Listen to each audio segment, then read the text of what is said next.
नमस्कार मित्रांनो, आता आपण आलेलो आहे कळंब की जो ते सुरुवातीला जो नांदेड वर्धा यवतमाळ नांदेड 284 किलोमीटरचा रेल्वे मार्ग आहे. तर त्यामधला हा जो पहिला टप्पा होता मित्रांनो, हा पहिला टप्पा जो आहे मित्रांनो 39 किलोमीटरचा हा आता पूर्ण झालेला आहे. आणि आपण बघू शकता की आता इथून जे आहे हे जे रेल्वे स्थानक जे आहे कळंब, तर या स्थानकावर आहे कळंब. म्हणजे कळंबपासून हे अंतर कमीत कमी 4 किलोमीटर साईडला आहे. छोटं गाव आहे कामठवाडा, तिथं हे रेल्वे स्टेशन आहे.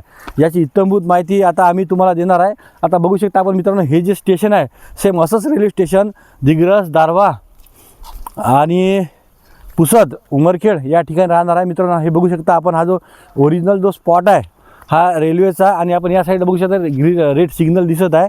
आणि इथंच जे आहे मित्रांनो, इथं रेल्वे रोज आपली वर्धा ते कळंबपर्यंत ही रेल्वे मार्ग येतो मित्रांनो. हा जो अंतर आहे रोडनं जवळपास 80 ते 90 किलोमीटर येते इथून, परंतु रेल्वेने हाच 39 किलोमीटरचा मार्ग येते मित्रांनो.